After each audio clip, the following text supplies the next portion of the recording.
Single father was locked up for 4 years, but upon returning he froze at what he saw in his house. Gregory Mitchell had been out of the penitentiary for 2 hours, carrying only a plastic bag with his few belongings and a heart broken by guilt. The 4 years away from his children had been the most painful of his life, but nothing prepared him for what he would see as he approached the old forest cabin where he had left his 3 boys. Children's voices echoed from the porch, but they weren't just his sons. Hidden behind an ancient tree, Gregory counted at least 6 different children running and playing in the place he had left practically in ruins. The cabin that was falling apart when he was arrested now boasted new windows, a repaired roof, and a porch that had barely held up before. His legs trembled when he recognized Julian, his oldest son, now 15. The boy was serving bowls of soup to the other children, with a maturity that broke his father's heart. Beside him, 12-year-old Tyler was arranging plates on an improvised table on the porch, and there was Charlie, the youngest, now 9, helping to distribute fresh bread. Gregory swallowed hard. Where was the extreme poverty he had left behind? Where did those other children come from? How had his sons managed to fix up the house? 1,000 questions hammered in his head as he watched the scene from afar without the courage to approach. It was Tyler who spotted him first through the living room window. The boy froze for a few seconds, then shouted to his brothers. The cheerful movement on the porch ceased instantly. All the children turned in the direction where Gregory was hiding, but he still didn't have the courage to take the first step. Julian said something quietly to the other children, who quickly retreated inside the house. Only the 3 brothers remained on the porch, staring intently at the woods. Gregory knew he had been discovered. With hesitant steps, he emerged from behind the tree. The orange uniform he still wore betrayed where he had come from. Julian slowly descended the porch steps, followed by his younger brothers. None of them ran toward him, as Gregory had imagined so many times during lonely nights in prison. "Dad?" Charlie's voice sounded weak and uncertain. Gregory took a few more steps closer, tears blurring his vision. The boys had grown so much. Julian was almost his height, with broad shoulders and hands calloused from hard work. Tyler had lost his childish appearance, his eyes revealing a seriousness that shouldn't exist in a 12-year-old. And Charlie, his baby, was now a real boy. "Hi, my sons," Gregory managed to say, stopping a few meters away. I'm back." The silence that followed was deafening. Julian crossed his arms, Tyler hid behind his older brother, and Charlie simply stared at him with an expression Gregory couldn't decipher. "We know," Julian finally said. "Mrs. Martha told us you were getting out this week." The formal address cut deep. Gregory remembered when Julian was little and called him Daddy in every sentence. Now it was you, as if he were a stranger. Can I come closer?" Gregory asked, feeling ridiculous for asking his own children for permission.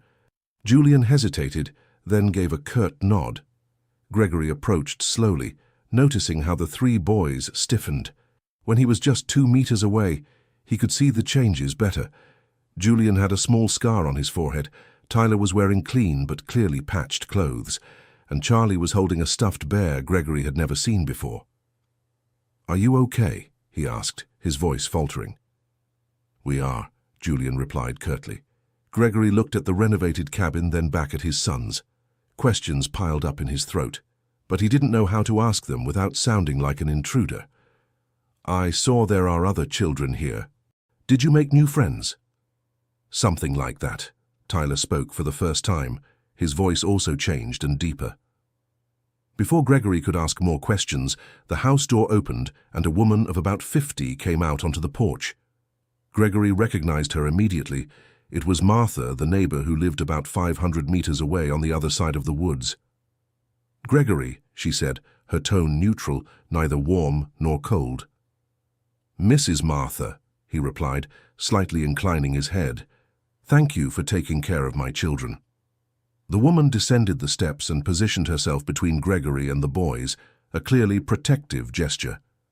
"It wasn't quite like that," she said. "They were the ones who took care of me." Gregory blinked several times, confused. "What do you mean?" "I was evicted from my house 2 years ago," Martha explained. "I had nowhere to go. Julian offered me shelter here." The revelation hit Gregory like a punch to the stomach. His underage children had taken in an adult woman. How was that possible? But how did you manage to renovate the house? Where did the money come from? Julian straightened his shoulders, assuming a defensive posture. Work. I get up at 5 in the morning, work at Miller's Bakery until 7, then go to school. In the afternoon, I carry groceries at Joe's Corner Store. At night, I help Gary at the garage. On weekends, I clean Mrs. Henderson's house. Each word was a dagger in Gregory's heart. His 15-year-old son worked like an adult to support the family he had abandoned. Julian, you shouldn't... You're a child. You should just be studying. I was 10 when you were arrested, Julian interrupted him, his voice laden with a bitterness Gregory had never heard. I had no choice but to grow up fast. Dear listener, if you're enjoying the story, please take a moment to like and especially subscribe to the channel. It really helps us who are just starting out. Now, continuing. Gregory lowered his eyes, guilt crushing him. He knew his children had suffered, but imagining and seeing the consequences were completely different things. And the other children? He asked quietly. Martha sighed. It started with Sally. She showed up here a year and a half ago, 7 years old, running away from home because her stepfather hit her. Julian found her sleeping under the bridge, shivering from the cold. Gregory felt his stomach churn. Then came Derek, Tyler continued the story. He's 8. His parents left him with his grandmother, but she got sick and couldn't take care of him anymore. The family threw him out on the street. And Lily and Grace, Charlie completed, his voice firmer now. They're sisters, 6 and 7 years old. They were sleeping in the square, eating leftover food. Julian brought them here last winter. And Austin, Martha added. He's 9. His mother left with her new boyfriend and left him with his father, who drinks too much and forgets to give him food. He showed up here asking for a bowl of soup and never left. Gregory was stunned. His children had created an improvised orphanage in the old forest cabin. Abandoned children had found shelter and care with his boys. How do you manage to support everyone? With work, Julian answered, as if it were obvious. Martha helps by taking care of the younger children while I work. Tyler studies in the morning and helps Joaquim in the garden in the afternoon. Charlie goes to school and helps at home. Everyone does their part. And it works, Tyler added with a shy pride. Everyone has food, clean clothes, and goes to school. Gregory looked again at the cabin. The new windows, the repaired roof, the stable porch. His children had done what he never could, turned that house into a real home. May I come in? He asked hesitantly. Julian and Tyler exchanged glances. Charlie was still staring at him with that unreadable expression. It's better not, Julian said finally. The kids are scared. They don't know who you are, and a stranger's presence might make them nervous. The word stranger hurt more than Gregory thought possible. To the other children, he was just that, a stranger, and perhaps to his own sons as well. I understand, he said, swallowing his tears. But can I stay nearby? I won't come in, I promise. I just want to be close to you. Where will you sleep? Tyler asked, and there was a genuine concern in his voice that gave Gregory a small shred of hope. I don't know yet. I can find a place in town. There's Higgins's old shed, Martha suggested reluctantly. He said anyone who needed temporary shelter could use it. There's an old mattress there and a working tap. Thank you, Gregory said. Mrs. Martha, can you tell the children who I am? Just so they won't be afraid. I'll think about what to say, she replied diplomatically. A heavy silence fell over them all. Gregory wanted to say so many things, to ask for forgiveness, to explain, to justify, but the words wouldn't come. The 4 years of regret and longing seemed impossible to translate into words. Dad, Charlie said suddenly, making everyone look at him. Are you going to leave again? The simple, direct question hit Gregory in the chest. He knelt down to be at eye level with his youngest son. No, my boy. Never again. I made terrible mistakes, but I will never abandon you again. You promised that before, Tyler said quietly. Gregory closed his eyes for a moment. The boy was right. Before he went to prison, he had promised many things. He promised he would stop drinking. He promised he would get a steady job. He promised he would be a better father, and he broke every one of those promises.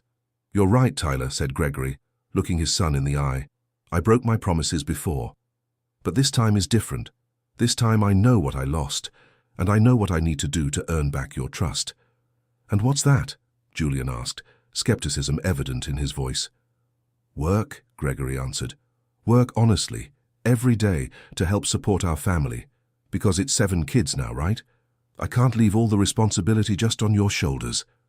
Julian studied him for a long moment. "The kids are our responsibility," he said finally.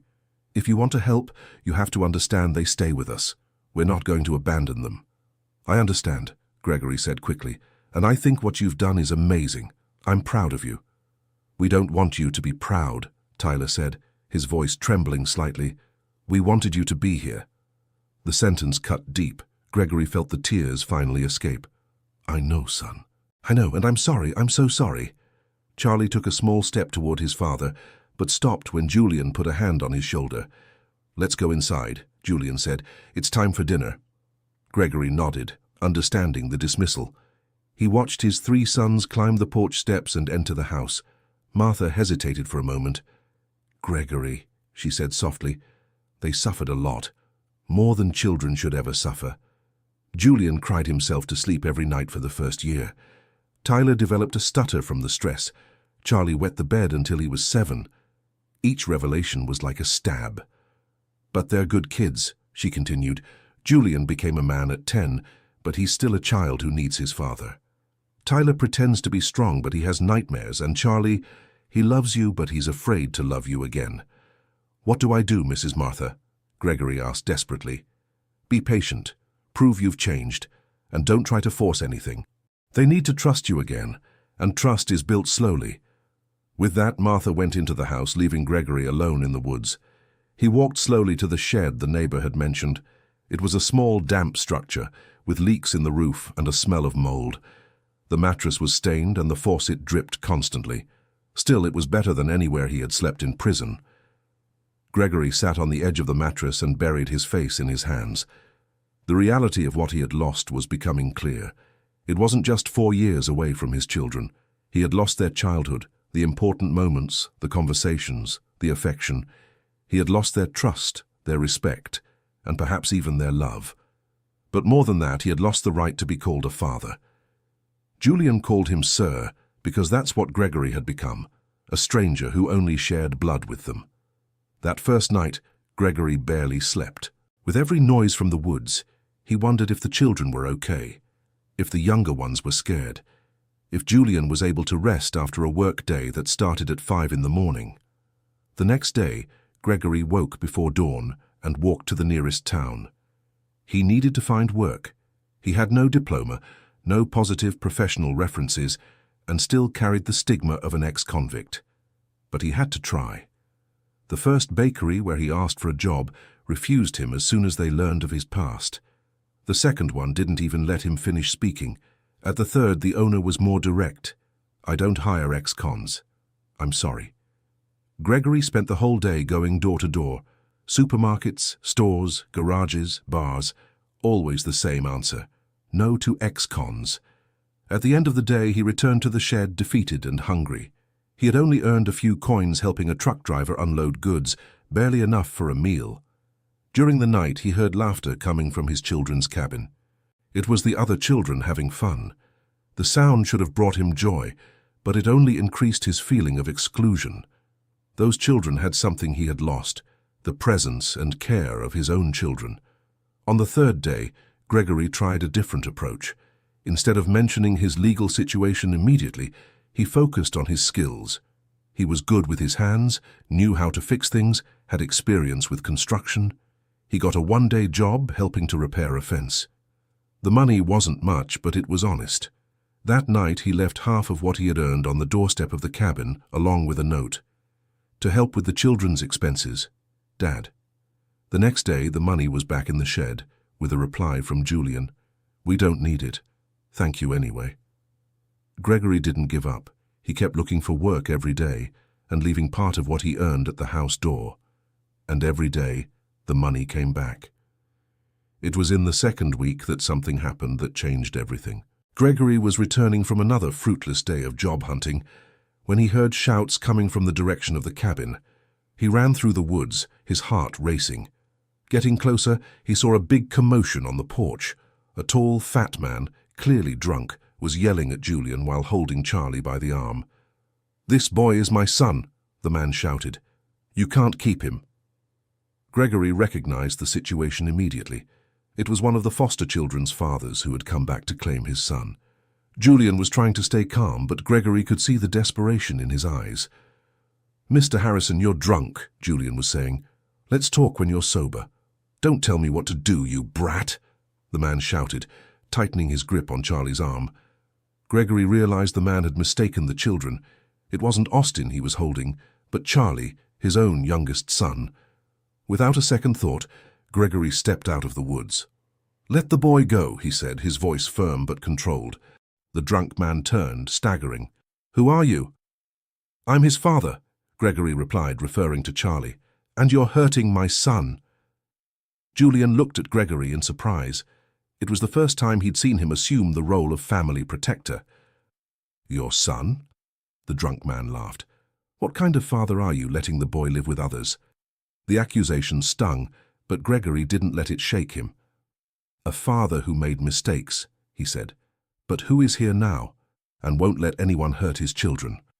The man shoved Charlie away and lunged toward Gregory, but before he could reach him, he stumbled and fell to the ground.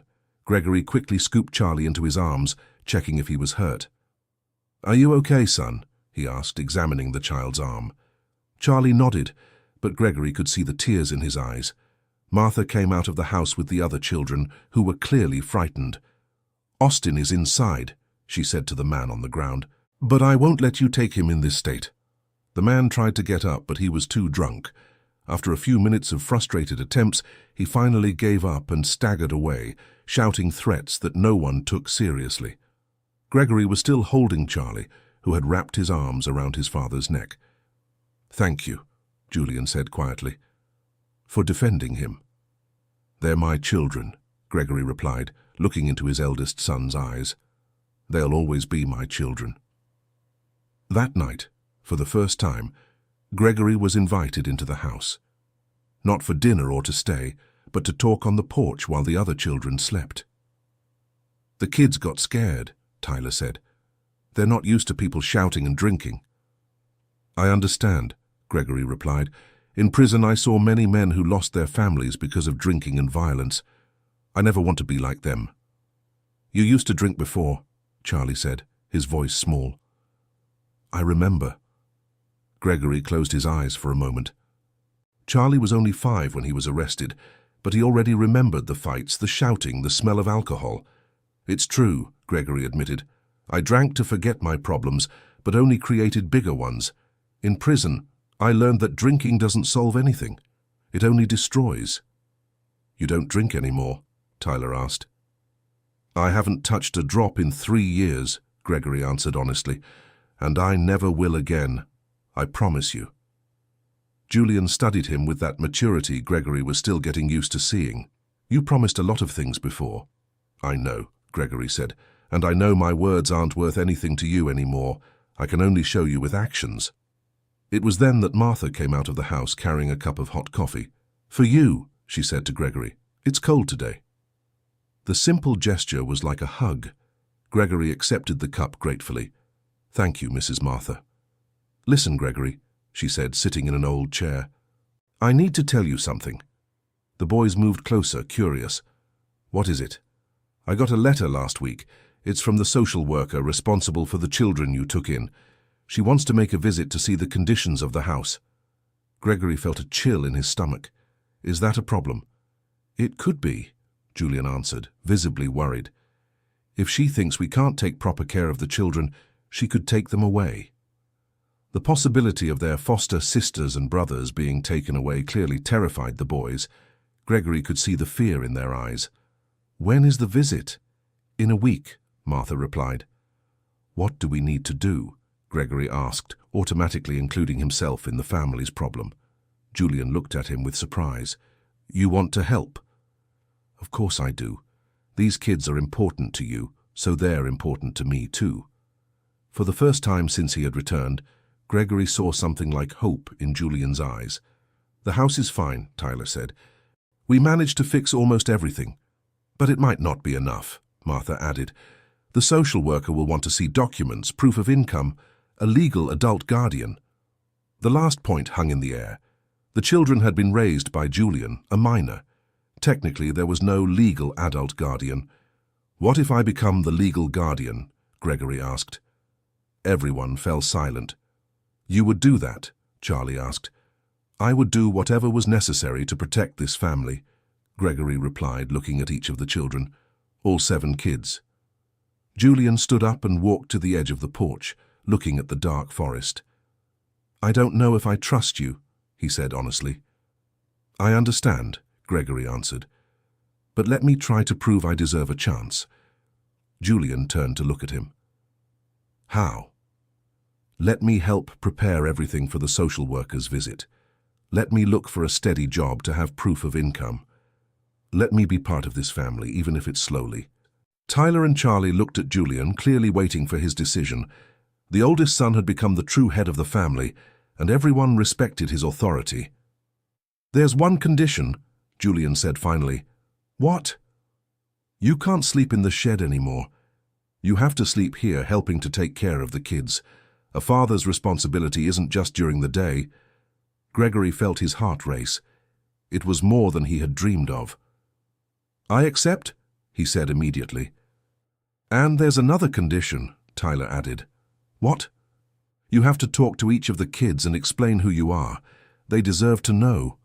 Of course, Gregory agreed. Can I do that tomorrow?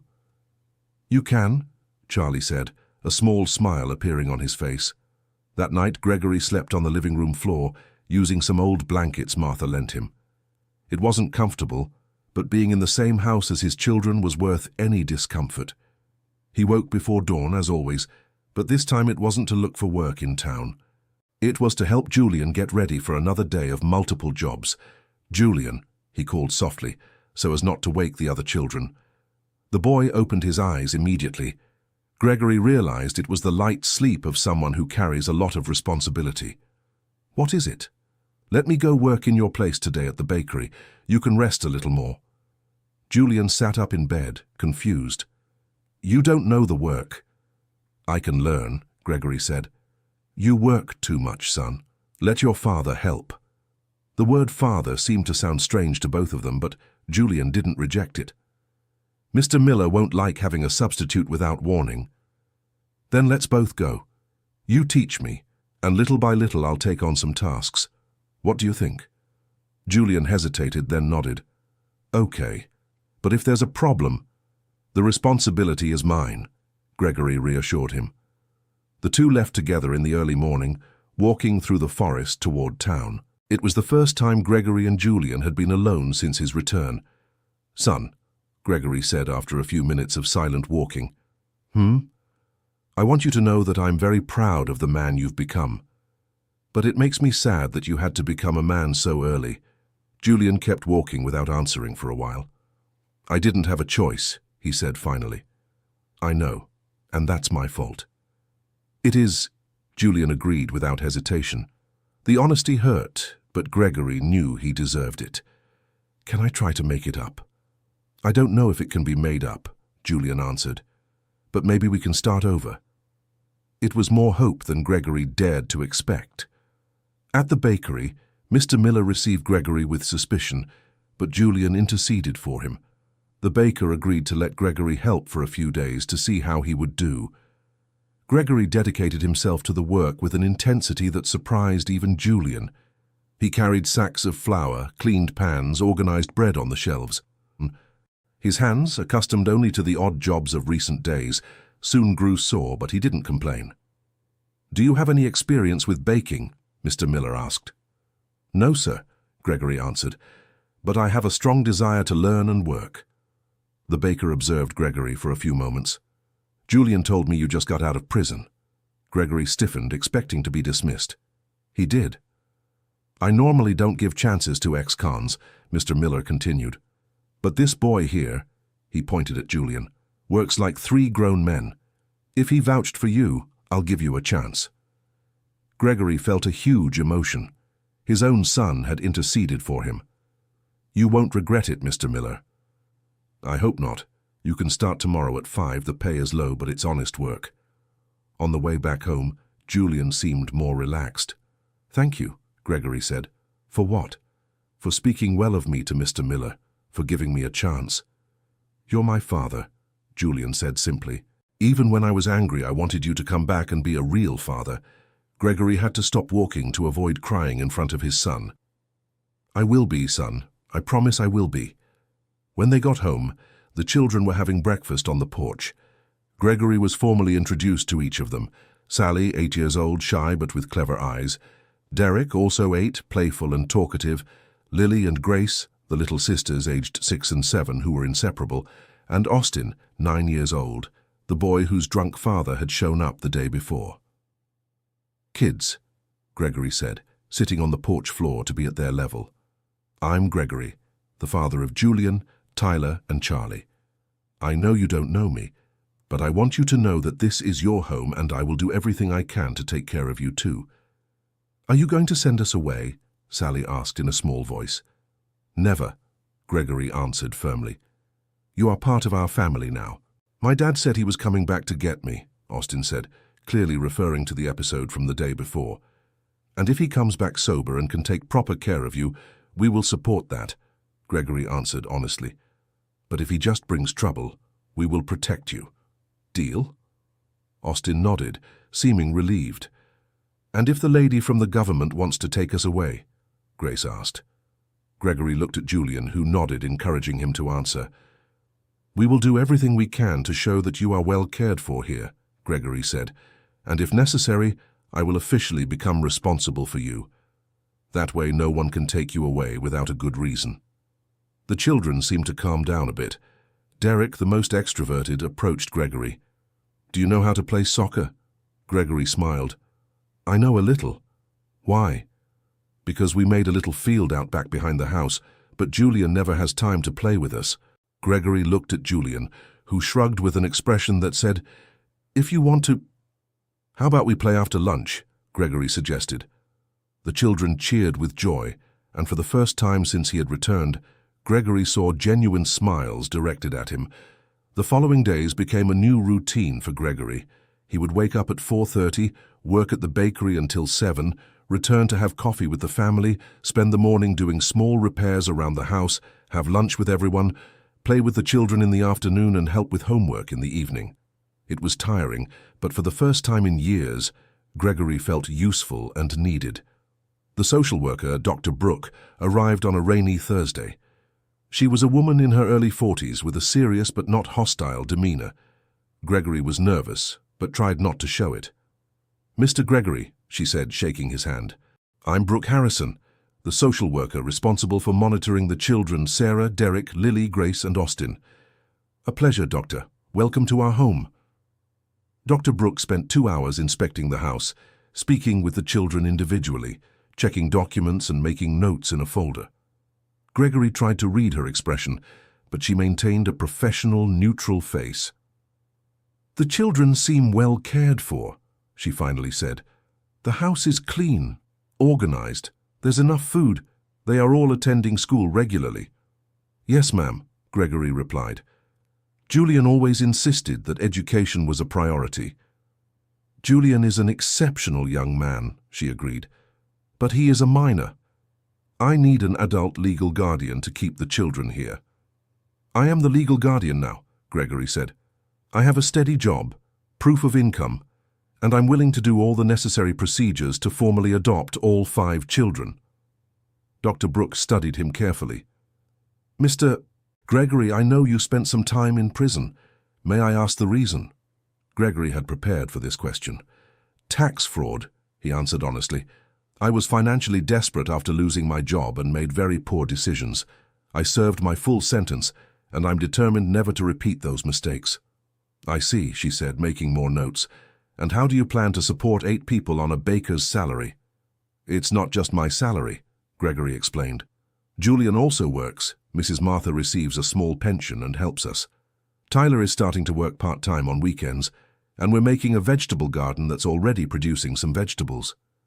Even so, it must be financially tight. It is, Gregory admitted, but these children don't need luxury. They need love, care, education, and security, and we have plenty of that. Dr. Brooks spoke for a few more minutes with Martha, then asked to speak with the children as a group. "I want you all to be honest with me," she said. "Are you happy here? Do you feel safe? Do you have everything you need?" "Aunt Brooke," Sally said, using the affectionate term she had for the social worker. "This is our real home. We never want to leave here." "Julian and Tyler are like big brothers," Derek added. "They take care of us better than our parents did. And now there's Uncle Gregory too," Grace said timidly. "He plays soccer with us and helps with homework." "He doesn't yell or drink," Lily added, clearly referring to negative experiences with other father figures. "And Austin?" Dr. Brooke asked. "Your father showed up here the other day. Do you want to go back to him?" Austin shook his head vigorously. "No, Aunt. My dad only remembers me when he's drunk. Here I have real brothers and sisters." Dr. Brooke made her final notes and prepared to leave. "I will give my favorable recommendation for the children to remain here," she said to Gregory. "But I'll be back in 3 months for a new evaluation. If there are any problems, any complaints, any sign that the children are not being well cared for—" "There won't be," Gregory interrupted her. "These children are my priority now." "Great," she said, smiling for the first time. "And Mr. Gregory, the work you've done here is admirable. I rarely see children in vulnerable situations so well-adjusted and happy." When the social worker left, the whole family breathed a sigh of relief. Gregory sat on the porch and, for the first time in weeks, allowed himself to relax completely. "Dad," Charlie said, approaching him. Gregory smiled. It was the first time Charlie had called him Dad since he had returned. "Hi, son. We got to stay all together." "We did," Gregory agreed, hugging the boy. Tyler approached too. "Dad, can I ask you something?" "Of course. Do you regret doing those wrong things?" Gregory looked into his son's eyes. "I regret it every day, Tyler. Not a day goes by that I don't think about the time I lost with you all, the things I missed out on, the memories we could have created together." "But if you hadn't gone to jail," Charlie said thoughtfully, "we wouldn't have found the other kids." Gregory blinked, surprised by his youngest son's observation. "Why?" "Because if you had been here, we wouldn't have had to be so alone. And if we weren't alone, maybe we wouldn't have understood how bad it is not to have a family," Tyler explained his younger brother's reasoning. "So maybe we wouldn't have helped Sally when we found her by the bridge," Charlie continued. Gregory fell silent, processing the philosophical complexity of his young son's observation. "Do you think the bad things that happen sometimes have a purpose?" he asked. "I don't know," Tyler said honestly, "but I know that now we have a bigger and happier family than before." Julian approached, followed by Martha and all the other children.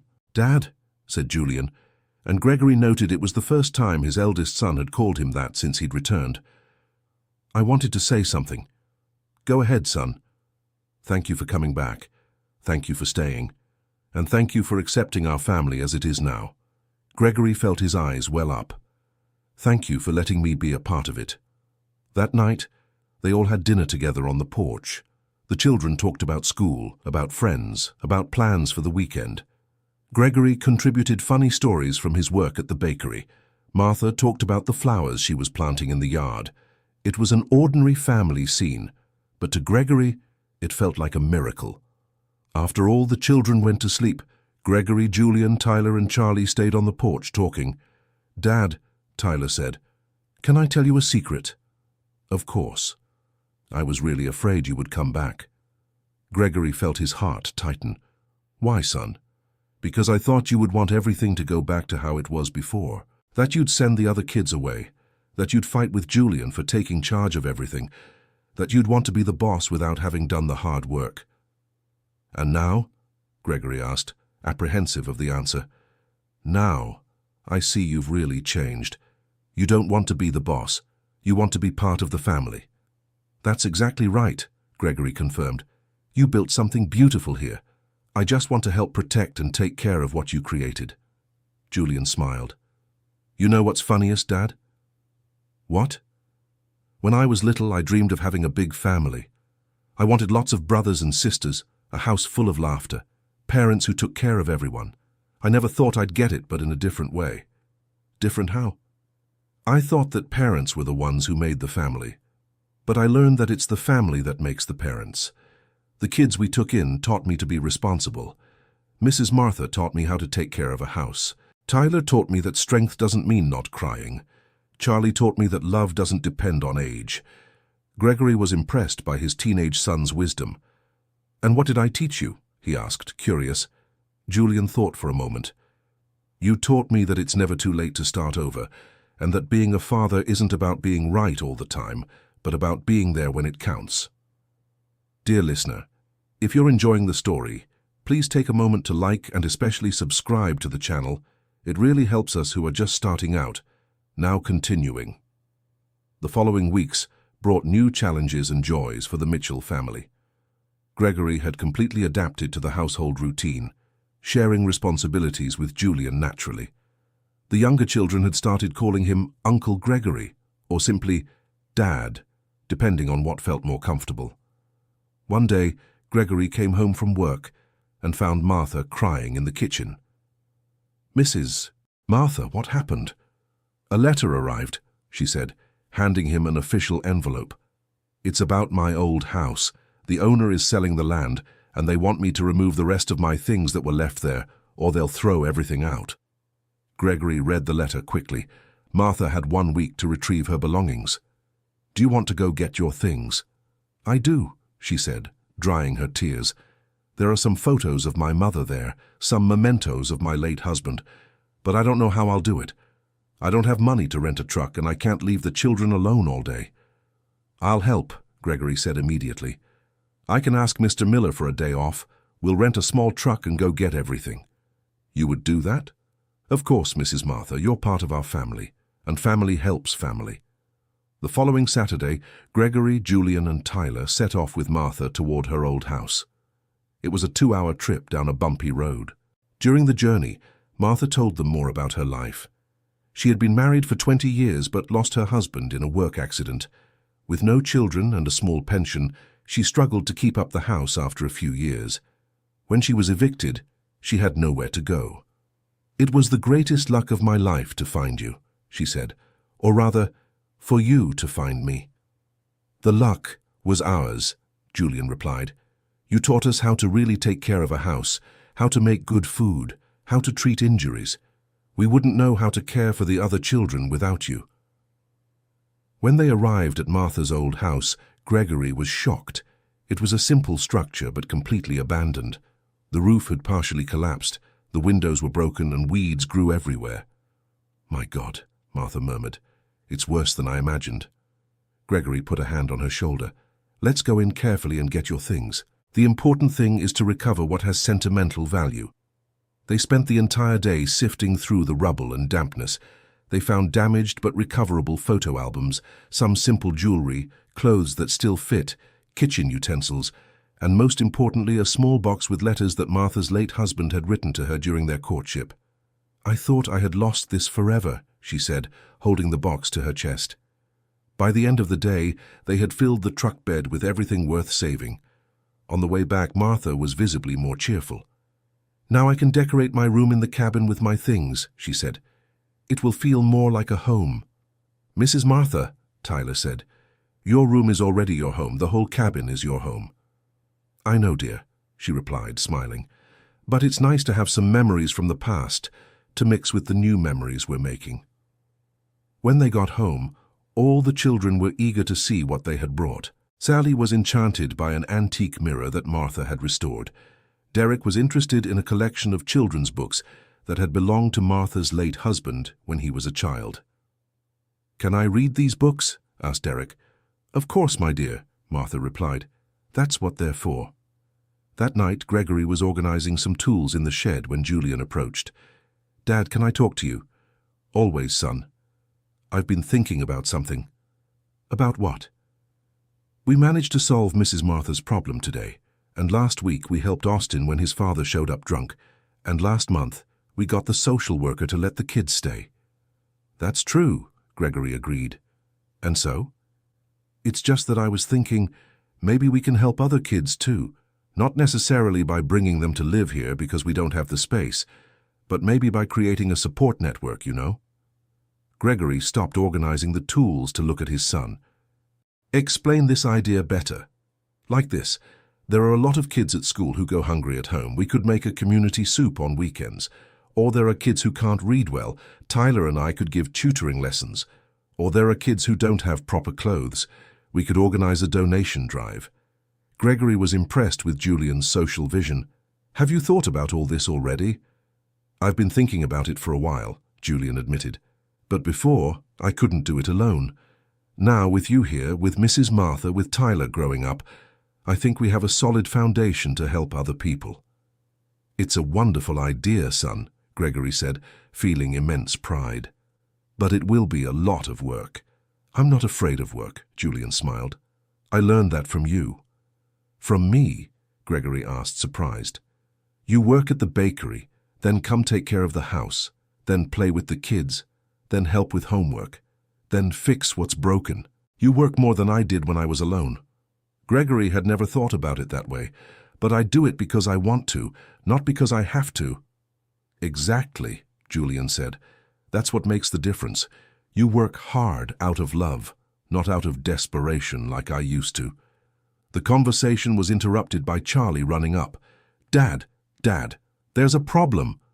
What is it, son? Sally is crying a lot and won't tell what happened. Gregory and Julian ran to the house. They found Sally curled up in a corner of the living room, sobbing quietly. Martha and the other children were around her, trying to comfort her.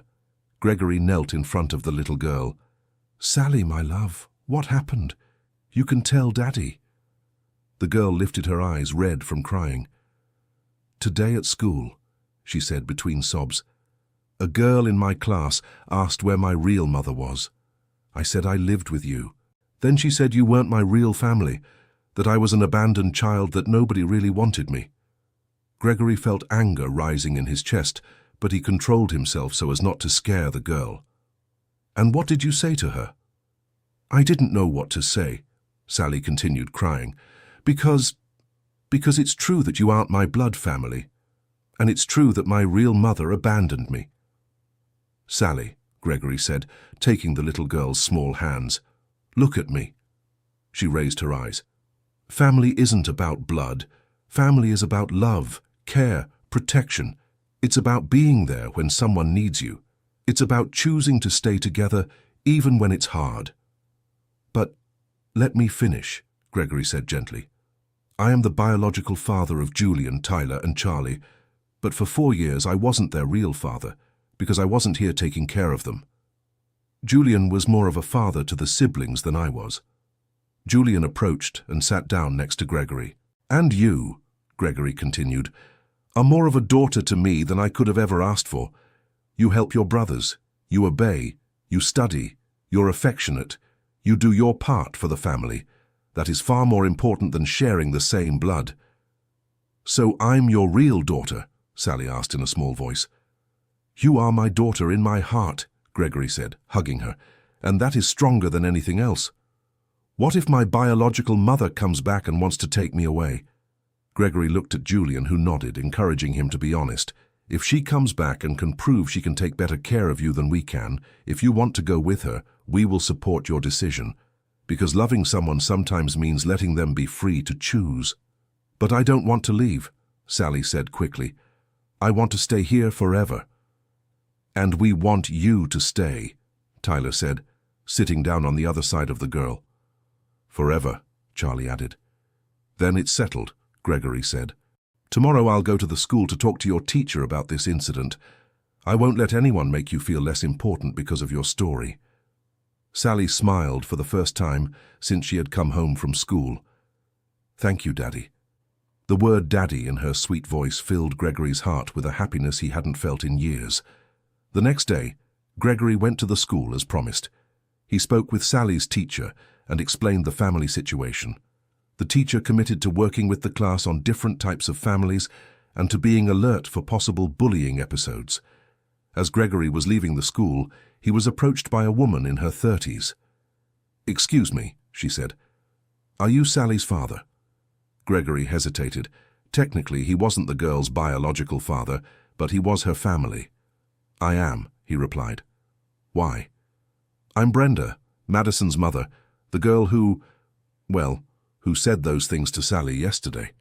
Gregory felt a pang of irritation but remained polite. "I see. I wanted to apologize," Brenda continued, "and I wanted to explain. My daughter didn't say that out of malice. It's just, my ex-husband left home last year and went to live with another woman. Madison is very confused about family, abandonment, who stays and who leaves. I think she projected her own fears onto Sally." Gregory relaxed a little. "I understand. It's a difficult time for children when parents separate." "Yes," Brenda agreed. "Madison keeps wondering if her father will come back, if he loves his new family more, if she did something wrong. And when she saw that Sally has a different family but is loved and cared for, I think it sparked jealousy." Gregory reflected. "Perhaps the girls could be friends. Sally understands very well what it feels like to be abandoned, and Madison could understand that family can take many different forms." "Do you think so?" Brenda asked hopefully. "Why don't you arrange a visit? Madison can come over to play at our house this weekend. She'll see how our family works, and maybe that will help her understand that a parent's love doesn't diminish even when the family changes." "That would be wonderful," Brenda said, smiling for the first time. "Thank you for being so understanding." On Saturday, Madison went to visit the Mitchell family. At first, she was shy and a little wary, but she soon got involved with the household activities. She helped Martha make cookies, played soccer with the other kids, listened to Julian tell stories at snack time. "Uncle Gregory," she said in the late afternoon, "can I ask you a question?" "Of course." "Why do you take care of so many children who aren't your own?" Gregory thought about the answer. "Because we have enough love to share," he said simply, "and because all children deserve to feel loved and safe." "Even when they do wrong things?" "Especially when they do wrong things," Gregory replied. "That's when they need love and guidance the most." Madison became thoughtful. "My dad said he would take me to meet my new little sister, but he never does." Gregory knelt down to be at the girl's level. "Sometimes adults promise things they can't keep," he said gently. "It's not because they don't love you, it's because sometimes they're confused too." "Do you think my dad loves me?" "I'm sure he does," Gregory answered. "But sometimes adults' love gets complicated by other things, work, problems, sadness. That doesn't mean the love isn't there." When Brenda came to pick up Madison, the girl was visibly happier. "Mom," she said, "Sally told me her dad left her too, but now she has a new family that takes care of her. I think we can be friends." Brenda looked at Gregory with gratitude. "Thank you," she said softly. "It's been months since I've seen my daughter so calm." "She can come back any time," Gregory said. "And if you need anything, you can count on us." In the following months, Julian's idea of creating a support network began to take shape. Every Saturday, the Mitchell family organized a community soup on the house's porch. Children from the neighborhood and some families would come to have lunch, talk, and play. Tyler and Julian started giving tutoring lessons to children struggling in school. Martha taught some mothers how to make bread and cookies to sell and supplement their income. Gregory organized a group of men to do small repairs on elderly neighbors' houses. The house in the woods became an informal community center. There was always someone needing help, and there was always someone willing to help. One day, Gregory received an unexpected visit at work. It was his old lawyer, Mr. Simon. "Gregory," the man said, looking uncomfortable, "I need to talk to you." Gregory left the bakery during his break to talk. "What is it, doctor?" "It's about your arrest case. We discovered irregularities in the investigation. There's a good chance we can get a sentence review, maybe even compensation for a miscarriage of justice." Gregory blinked several times, processing the information. "How so?" "The lead investigator on your case was arrested last week for corruption and evidence tampering. We're reviewing all the cases he was involved in. I think you were the victim of a setup." Gregory leaned against the bakery wall, stunned. "Does that mean I was innocent?" "I can't guarantee it yet, but the evidence points that way. Someone needed a scapegoat and you were in the wrong place at the wrong time." Gregory thought of the 4 years he had lost, his children's pain, all the suffering they could have avoided. "How much compensation would it be?" he asked. "If we confirm your innocence, it could be a significant amount. Enough for you to never have to worry about money again." Gregory should have been happy, but a part of him felt empty. Money wouldn't give back the lost years with his children. "What do I need to do?" "Just sign some papers authorizing the case review. I'll take care of the rest." Gregory agreed, but asked for a few days to think. That night, he told his family about the lawyer's visit. "That's wonderful, Dad," Tyler said. "It means you didn't do anything wrong. And it means we'll have money to fix up the house, buy new clothes, maybe even a car," Julian added excitedly. But Gregory was pensive. "You know what bothers me," he said. "What?" Charlie asked. "If I get a big compensation, people might think I'm helping you and the other kids out of obligation, or to make myself feel better about the past. Or worse, they might think you're only staying with me because of the money." Sally, who had been listening to the conversation, approached Gregory. "Dad," she said, "you already helped us when you didn't have any money. We stay with you because you take care of us, not because of money." "Exactly," Derek agreed. "We didn't even know there would be money, and still we want to stay here." Martha smiled. "Gregory, you're overthinking this. Accept the settlement. Money doesn't change love, but it can make life easier for these children." "You're right," Gregory admitted. "It's just that I learned to be happy being poor again. I'm afraid of losing that." "The money won't change who you are," Julian said wisely. "It will just give you more opportunities to help more people." 2 weeks later, Mr. Simon brought the confirmation. Gregory had been innocent the whole time. The settlement would be substantial, enough to buy a bigger house, secure the children's future, and still have some left to invest in social projects. "Congratulations, Gregory," the lawyer said. "Justice has finally been served." But Gregory didn't feel like justice had been served. Justice would have been him never losing 4 years with his children. Justice would have been his children not going through so much suffering. Justice would have been him discovering sooner the kind of father he could be. That night, he went for a walk alone through the forest, needing to process his feelings. When he returned, he found the whole family gathered on the porch, waiting for him. "Dad," Julian said, "we were talking about the settlement money." "And we reached a decision," Tyler continued. "What decision?" Gregory asked, sitting down among them. "We want to use the money to create a real foundation," Charlie said, his eyes shining with excitement, "to help other families like ours. A bigger house, where more kids can stay," Sally added. "And a community center for the tutoring and the Saturday soups," Grace completed. Gregory looked at each of the children, then at Martha, who smiled proudly. "You all thought of this by yourselves?" "We talked a lot," Julian explained, "and we decided the money can be a chance to help more kids have what we have, a family. But what about your futures? College, careers?" "That's also included in the plan," Tyler said, showing some notes they had made. "We calculated everything." Gregory was moved, seeing how his children had grown in wisdom and generosity. "Then it's decided," he said. "We'll use the settlement to create something bigger than just our own happiness."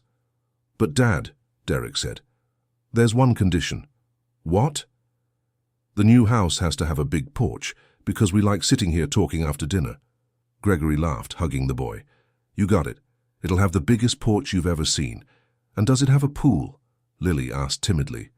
"And a pool too," Gregory promised, making all the children cheer with joy.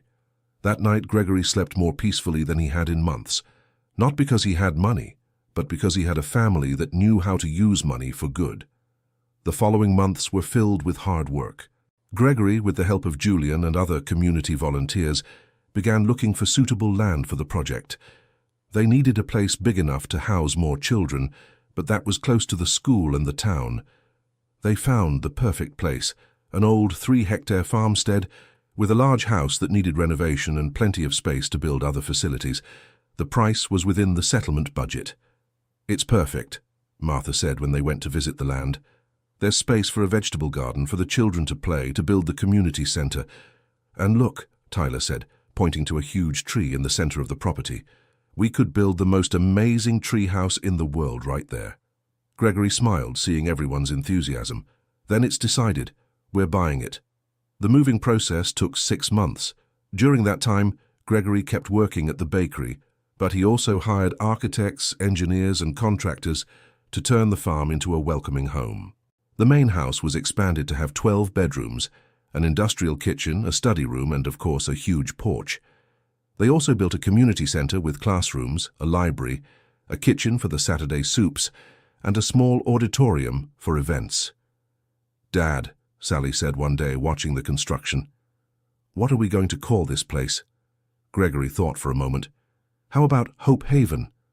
"I like it," Julian approved, "because it was here that we learned there's always hope, even when everything seems lost. And because here we give hope to other kids," Derek added. When they finally moved into Hope Haven, Gregory could hardly believe the transformation their lives had undergone. From a ruined cabin in the forest, they now had a property that could house up to 20 children and serve the whole community. In the first month at the new house, they welcomed 5 new children. 3 orphaned siblings whose grandparents could no longer care for them, a girl whose parents were in prison, and a boy with an intellectual disability who had been abandoned. Gregory remembered the first time he had seen the renovated cabin and been shocked by the voices of children he didn't know. Now, those voices were music to his ears. One evening, he was on the new porch, which was truly enormous, watching all the children playing in the lit-up backyard. Julian, now 17, was helping the boy with the disability playball. Tyler, 15, was teaching math to some of the younger ones. Charlie, 12, was telling stories to the little girls. "What are you thinking about?" Martha asked, sitting down beside him. "About how funny life is," Gregory replied. "I spent 4 years in prison thinking I had lost everything, that I had destroyed my family, disappointed my children, thrown away every chance to be a good father. And what do you think now? Now I think maybe I needed to lose everything to discover what really matters," Gregory said thoughtfully. "If I had never gone to prison, maybe I never would have learned that family isn't about blood or perfection. It's about choosing to care for each other every day. And maybe your children would never have developed the compassion they have today," Martha added. "They know what it's like to suffer, so they know how to comfort those who suffer." Gregory nodded in agreement. "Sometimes I wonder if the people who framed me know what they really did." "What did they do?" "They thought they were destroying me. But actually they gave me the greatest blessing of my life, the chance to discover who I really could be as a father and as a person." Julian approached the porch, breathless after the ball game. "Dad, can I talk to you?" "Of course, son. I was thinking, you don't need to work at the bakery anymore. With the settlement money, we can support ourselves for a while." Gregory had thought about that too, but hadn't made a decision yet. "Why do you think I should stop?" "Because now we have a lot of new kids and they need to adjust. It would be good to have you here full-time, at least at the beginning." "That makes sense," Gregory agreed. "But I like working. It makes me feel useful." "You could work here," Tyler suggested, joining the conversation, "handling the administration of Hope Haven, organizing the community projects, supporting the families who come seeking help." "It's true," Charlie said, also stepping closer. "You're good at talking to people, at making them feel welcomed." Gregory looked at his 3 children, then at the other kids in the yard, then at Martha. "Then it's decided," he said. "I'm going to quit my job at the bakery and dedicate myself full-time to Hope Haven." "Yay!" Derek shouted from the yard, making everyone laugh. Dear listener, if you're enjoying the story, please take a moment to like and especially subscribe to the channel. It really helps us who are just starting out. Now continuing. 1 year after the opening of Hope Haven, Gregory was in his office when he received an unexpected call. "Hello? Gregory Mitchell." "Yes. This is the Department of Social Services. My name is Brian Foster. I'm the secretary. I'd like to schedule a meeting with you." Gregory grew worried. Could there be a problem with the children's paperwork?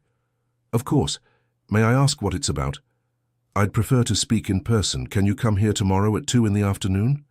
Gregory agreed, but felt anxious for the rest of the day. He told his family about the call, and everyone became concerned. Maybe it's about Sally, she said, clearly distressed. Maybe my mother came back and wants to take me away. Or about me, Austin added. My father was very angry when he found out I didn't want to go back to him. Gregory reassured the children as best he could, but he himself was nervous. The next day, he dressed in his best clothes and went to meet the secretary. The office was imposing, with a huge desk and a view of the city. Mr. Mitchell, Brian Foster stood up to greet him. A pleasure. Please, have a seat. Gregory sat down, trying to appear calmer than he felt. Mr. Secretary, I hope there isn't a problem with our paperwork, or... On the contrary, Carlos interrupted him, smiling. Actually, I called you here to make a proposal. Gregory relaxed a little. What kind of proposal? You know the state has great difficulty with children in vulnerable situations, right? We have few suitable homes, many children on the streets, broken families. Gregory nodded. Yes, I know. Well, the work you do at Hope Haven has come to our attention. We visited the place, spoke with social workers in the region, checked all the children's paperwork. Gregory held his breath. And we were impressed, Brian continued. In 2 years, you've transformed 15 children with tragic stories into healthy, well-educated, happy children. A 100% school attendance rate, no behavioral problems, excellent community integration. The children do that themselves, Gregory said modestly. They just needed love and stability. Exactly, Brian smiled. And that's why we want to propose a partnership. What kind of partnership? We want Hope Haven to become an official model for other similar initiatives in the state. We offer financial support, technical assistance, and the official referral of children in need of care. Gregory blinked several times. That means... It means you would become a statewide reference for family-based care. Other families could learn from you and more children could be helped. Gregory leaned back in his chair, stunned. And what would be the requirements from us? You would have to accept regular supervision, follow some established protocols, participate in trainings. Nothing that compromises the essence of the work you already do, just some formalities to ensure everything follows official regulations. Can I talk with my family before giving an answer? Of course, Brian said, but I hope you accept. The state needs people like you. On the way back home, Gregory reflected on the proposal. Being officially recognized by the government would be a great honor, but it would also bring responsibilities and pressures they didn't have now. When he got home, he gathered the whole family in the community center's living room to tell them about the meeting. Guys, the proposal is amazing, Julian said after hearing all the details. It means we can help a lot more children. But it also means we'll have to follow rules we might not agree with, Tyler pondered. And we'll have people from the outside supervising everything we do, Martha added. Gregory looked around the room. 16 children between 5 and 17, all looking at him waiting for a decision. When he had gotten out of prison 3 years earlier, he never imagined that one day he would be responsible for so many lives. What do you all think? He asked. It's a family decision. Dad, Sally said, raising her hand as if she were in school. Can I say something? Of course, my daughter. When I was on the street, sleeping under the bridge, I dreamed that someone would find me and take me to a house with a real family. But I thought it was just a dream. She paused for a moment to gather her thoughts. Then Julian found me and brought me here, and I discovered the dream could become reality. So I think we should accept the proposal, so more children can realize the same dream. I agree with Sally, Derek said. If we can help more children, we should help. But what if the government men want to change the way we do things? Austin asked, always more distrustful of authorities. Then we talk and explain our way of doing things, Gregory answered. And if we can't reach an agreement, we can leave the partnership and continue the way we've always done. That's true, Julian agreed. We have nothing to lose by trying. Charlie, who had stayed quiet during the whole discussion, stood up. Dad, can I tell you something? Of course, son. Today at school, a boy in my class told me his dad hit him yesterday because of a bad grade. He had a black eye. Gregory felt his stomach tighten. And then? And I thought, wow, if Hope Haven were known by more people, maybe the teacher would know she could refer that boy to us. Because here nobody has ever hit any child, right? Charlie's simple observation touched Gregory deeply. You're right, son. If more people know about our work, more children can be helped. So, are we accepting the proposal? Tyler asked. Gregory looked one last time at the whole family. Who votes to accept? All hands went up. Then it's decided, Gregory smiled. We're going to be an official reference. 2 weeks later, a government team came to Hope Haven for the first official evaluation. Gregory was nervous, but the children were excited to show their routine. The team was made up of 3 people, a psychologist, a social worker, and an educator. They spent 2 days observing the activities, talking with the children, analyzing documents and checking the facilities. At the end of the evaluation, the psychologist, Dr. Karen, asked to speak with Gregory in private. Mr. Gregory, in 20 years of work, I've rarely seen anything like this. Gregory couldn't read her expression. How so? The children here are genuinely happy. It's not that forced happiness we see in many institutions.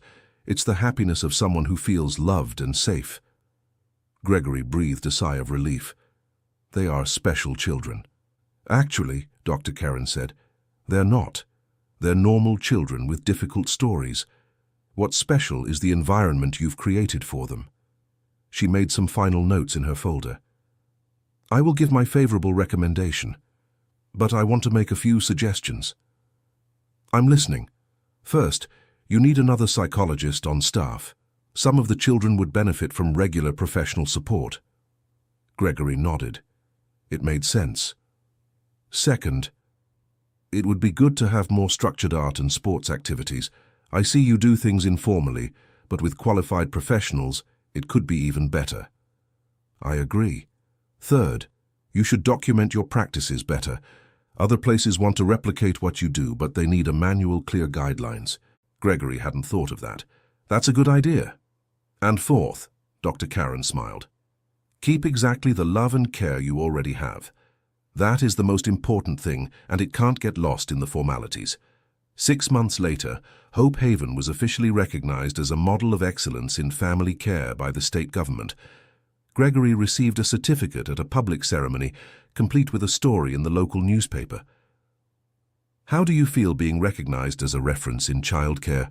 A journalist asked. Gregory thought about the question for a moment. I feel grateful, he answered honestly. Grateful for the chance to be a father to these amazing children. But the credit isn't mine. The credit is theirs, for teaching me what a real family means. Do you have a message for other parents who are going through difficulties? Gregory looked at the camera. My message is that it's never too late to start over. I made serious mistakes, lost precious years, let my children down. But when I decided to really change, they gave me a second chance. And that second chance gave me the greatest joy of my life. The reporter asked a few more questions, but Gregory kept the focus on the children and the importance of family care. That night, the whole family watched the news story on the community room television. Daddy, Lily said when the piece ended, you're famous. We're famous, Gregory corrected. We're a family, remember? That's true, Grace agreed. We're all famous. And what are we going to do with the fame? Derek asked playfully. We're going to use it to help more children, Julian answered seriously. Because that was always our goal. Gregory smiled, proud of his children's wisdom. Exactly, and he said, fame is just a tool. What matters are the lives we can change with it. In the following months, Hope Haven began receiving visitors from all over the country. Other parents interested in adoption, social workers wanting to learn their practices, politicians looking for inspiration for public policy. Gregory and Julian developed a weekend training program where they taught other families about responsible care. Tyler started a blog documenting the home's daily life. Charlie and the other children became little ambassadors, telling their stories to raise awareness among visitors. Dad, Sally said one day after receiving a group of visitors. "I was thinking about something." "About what, sweetie?" "When I was little and lived on the street, I dreamed of having a family. Now I have the best family in the world. Can I dream more things?" Gregory knelt down to be at the girl's eye level. "What kind of things?" "I don't know. Maybe study medicine to take care of sick children, or become a teacher to teach children who can't read, or maybe open a Hope Haven just for girls." Gregory felt his eyes well up. The girl he had found under the bridge was now dreaming of helping others. "You can dream anything you want, my daughter," he said, "and we will be here to support all your dreams. Even if it's hard, especially if it's hard." Sally smiled and hugged her father. "Then I'm going to dream really big," and she said, "because now I know dreams can come true."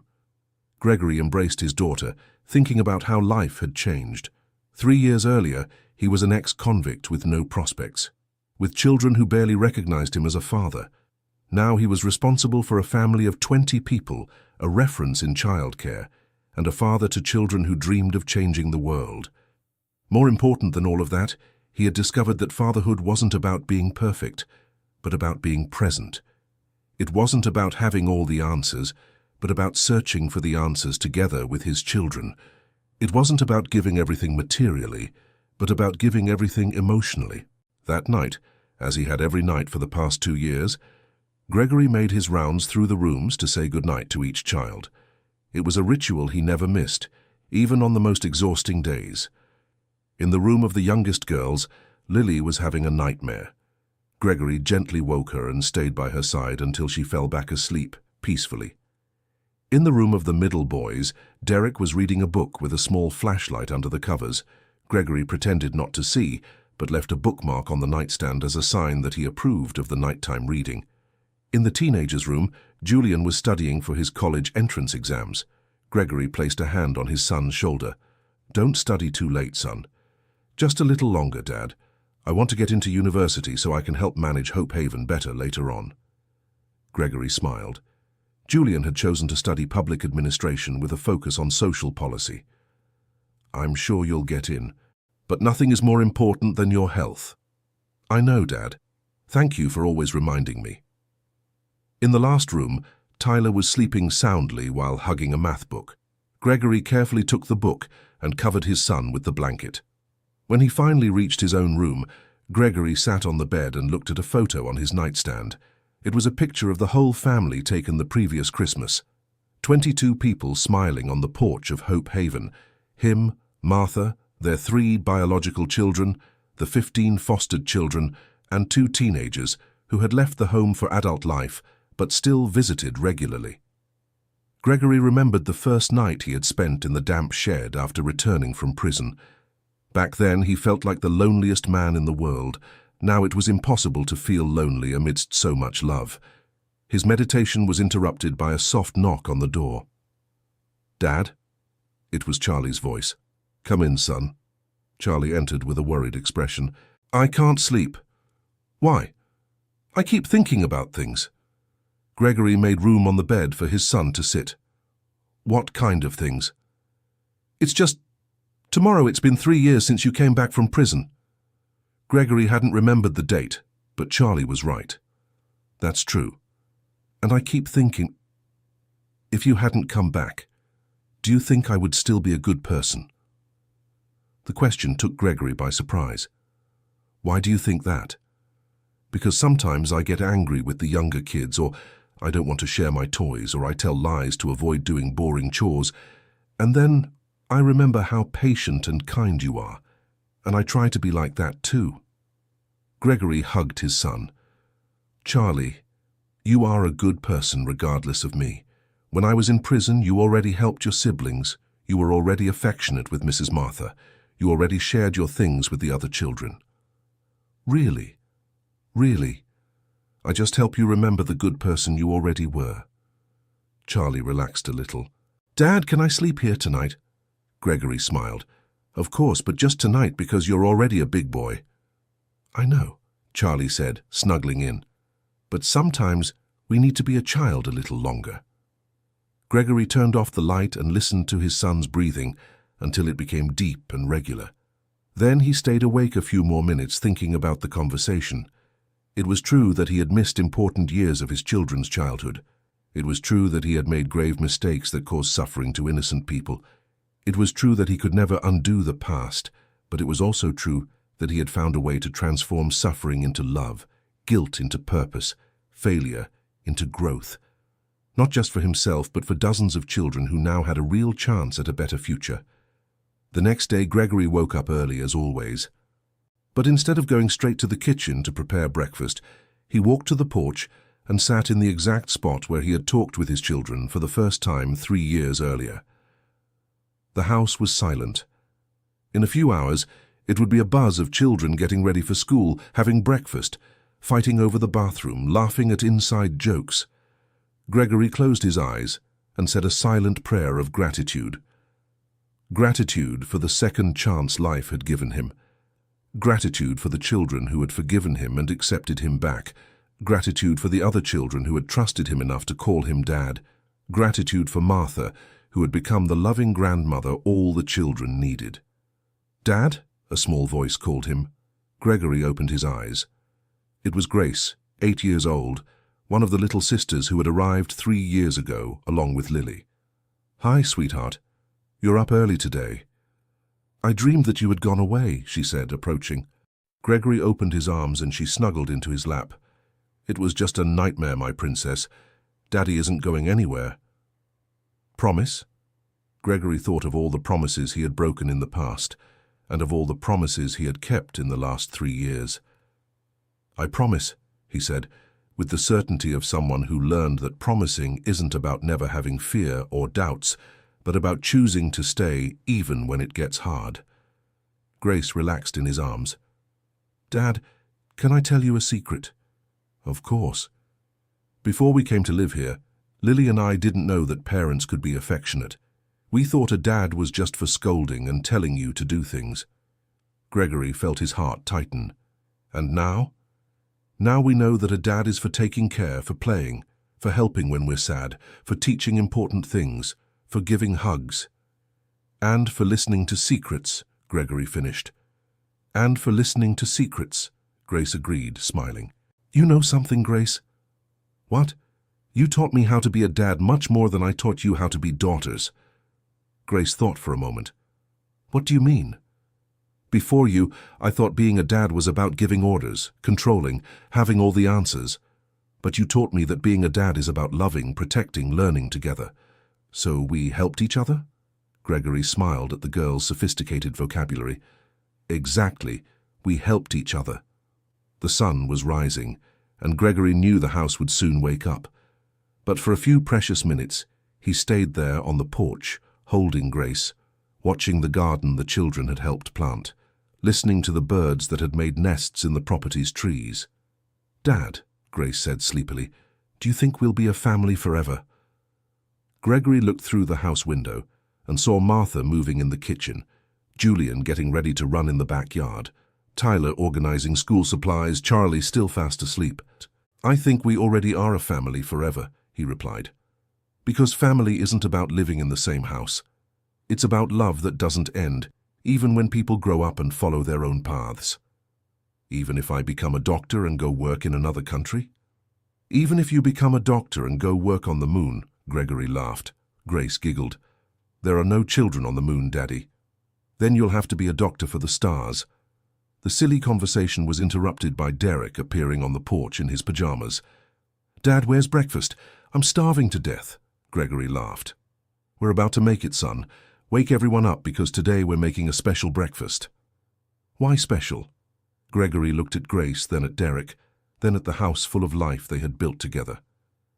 "Because today marks 3 years since our family was reunited," he said, "and that deserves a celebration." Within minutes, the house was in an uproar. The children organized themselves to make a collective breakfast, each contributing something. Julian made scrambled eggs for everyone, Tyler prepared orange juice, Charlie cut fruit, the girls set the table, the middle boys made toast. Gregory watched the bustle with a full heart. It wasn't just breakfast, it was a family functioning in harmony, each member contributing to the well-being of the others. When everyone sat around the huge table on the porch, Gregory stood up. "Everyone, I wanted to say something." All conversations ceased. "Today marks 3 years since I came back from prison and found you all here. 3 years since our family began to form." "Our family started before that," Julian corrected gently. "It started when Tyler, Charlie, and I decided to take care of each other." "True," Gregory agreed, "but it was 3 years ago that I had the honor of being accepted into this family." "And 2.5 years ago that I arrived," Sally added. "And 2 years ago that Grace and I arrived," Lily said. Soon all the children were remembering when they had arrived in the family. Gregory realized that each arrival had been celebrated, remembered, valued. "You know what I've learned in these 3 years?" Gregory said when everyone finished speaking. "What?" they asked in chorus. "I learned that family isn't about perfection, it's about presence. It's not about never making mistakes. It's about always trying to fix them. It's not about having all the answers. It's about searching for the answers together." Martha, who had been quiet until then, raised her coffee cup. "I want to make a toast," she said. Everyone raised their juice glasses and milk cups. "To the Mitchell family," she said, "who taught me it's never too late to have children and grandchildren, even when they didn't come from you." "To the Mitchell family," everyone repeated together. Gregory felt tears of happiness in his eyes. He looked around the table and saw 16 smiling children. Martha proud as a grandmother, Julian naturally assuming a leadership role, Tyler always helpful and caring, Charlie growing in wisdom every day. "And I want to make a toast too," said Gregory. Everyone raised their glasses and cups again. "To my children," he said, looking at each child individually, "who taught me that being a father is the hardest and most rewarding job in the world, who forgave me when I didn't deserve forgiveness, who loved me when I didn't know how to love myself, and who gave me the chance to be the best version of myself. To our parents," the children responded in chorus, "who taught us that family is who chooses to stay, not who is forced to stay." After breakfast, the children got ready to go to school as on any normal day. But Gregory noticed there was something special in the air. Wider smiles, longer hugs, more affectionate conversations. When the house grew quiet with all the children at school, Gregory and Martha sat on the porch to have coffee. "Gregory," Martha said, "can I ask you a personal question?" "Of course, Mrs. Martha." "Do you regret going to prison?" The question caught Gregory by surprise. He thought carefully before answering. "It's complicated," he finally said. "I regret making the mistakes that led me to prison. I regret losing 4 years with my children. I regret the suffering I caused. But I don't regret where we ended up because of this journey. If I hadn't gone to prison, maybe I would have never learned to be a real father. My children might have never developed the compassion they have today, and we would have never met all these amazing kids who are now our family." Martha nodded thoughtfully. "So you think that sometimes bad things happen to teach important lessons?" "I think bad things happen because the world is complicated," Gregory answered. "But I also think we can always choose what to do with the bad things that happen to us. We can let them destroy us, or we can use them to grow and help others." "That's a wise perspective." "I learned it from my children," Gregory smiled. "They went through terrible things but chose to use that experience to help other kids in similar situations." Martha drank her coffee in silence for a few minutes. "Gregory, can I tell you a secret?" "Of course." "When you showed up 3 years ago, I was scared."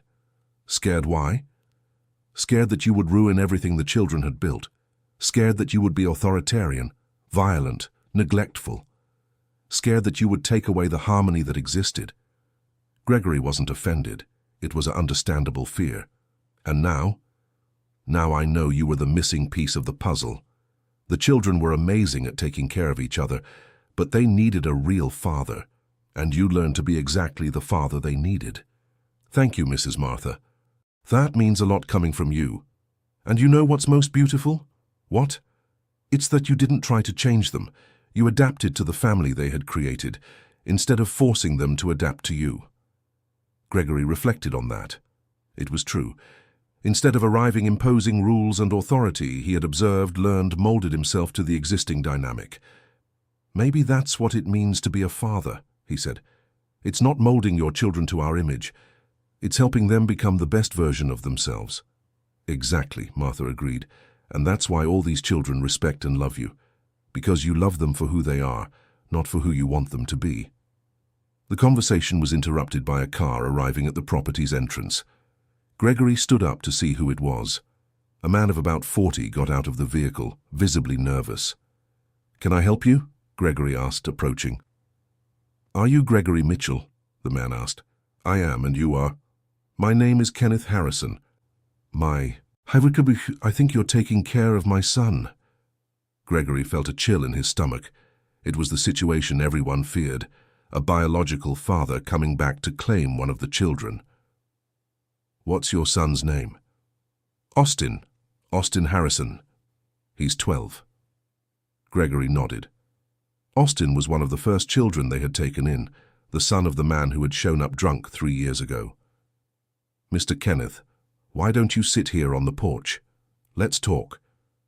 Kenneth sat down nervously. Gregory could see he was sober, better dressed, seemingly more stable than last time. "I wanted to see my son," Kenneth said, "and I wanted to talk to you about him maybe coming back home." Gregory took a deep breath. This was one of the hardest moments for any foster family, when biological parents recover and want their children back. "Mr. Kenneth, first I need to ask, how long have you been sober?" 8 months, Kenneth answered. "I entered a recovery program, got a steady job, rented a house. I really want to get my son back." Gregory could see the man was being sincere. "Does Austin know you're coming?" "No, I wanted to talk to you first." "That was a good decision. Martha, could you call Austin? He should be getting home from school soon." Martha entered the house and a few minutes later returned with Austin, who visibly tensed upon seeing his father. "Hi, son," Kenneth said softly. "Hi," Austin replied, instinctively moving closer to Gregory. Gregory placed a hand on the boy's shoulder. "Austin, your father came here to talk. He says he's been sober for 8 months and wants to know if you'd like to come live with him again." Austin looked at his father, then at Gregory, clearly conflicted. I don't know," he finally said. Kenneth knelt down to be at his son's eye level. "Austin, I know I made a lot of mistakes.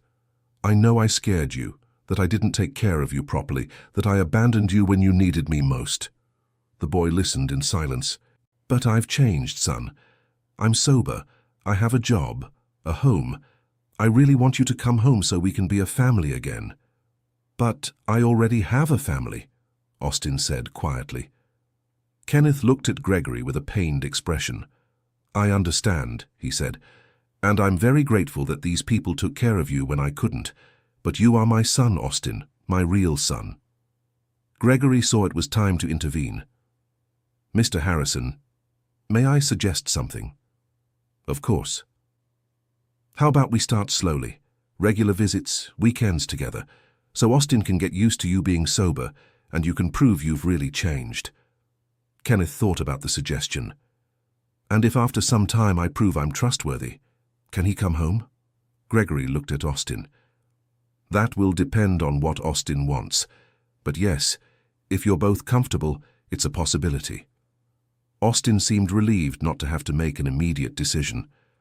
"Dad," he said to Kenneth, "you really don't drink anymore?" "Not a drop," Kenneth promised. "And I'll never drink again. I learned I lose you every time I drink." "Okay," Austin said slowly. Can I visit you on Saturday?" Kenneth smiled, his eyes welling up. "Of course, son, I'd love that." Gregory arranged the details of the visit, and Kenneth left, but not before profusely thanking them for the care they had given Austin.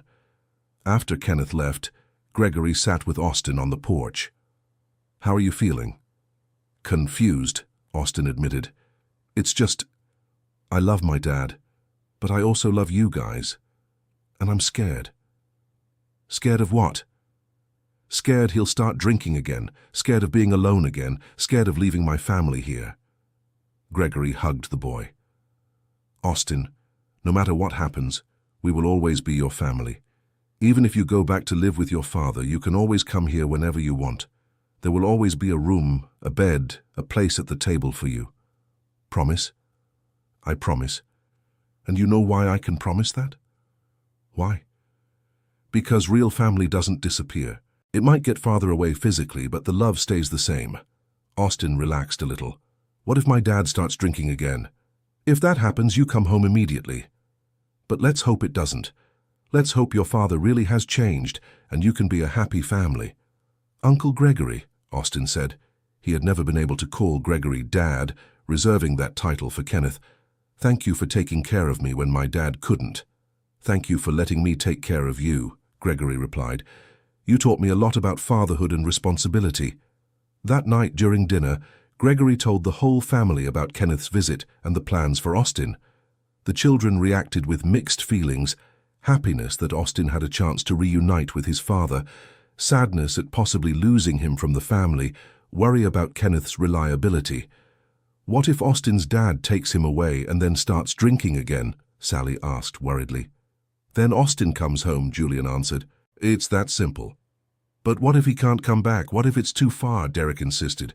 Gregory noticed that the children were projecting their own fears of abandonment onto Austin's situation. "Guys," he said, "I understand you're worried, but look around this table. We are 17 people now. We started as just 3 siblings taking care of each other.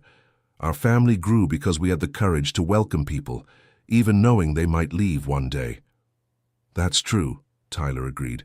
"If we were afraid of losing people, we would never have welcomed anyone." "And then I would never have met you," Sally said. "Me neither," Grace added.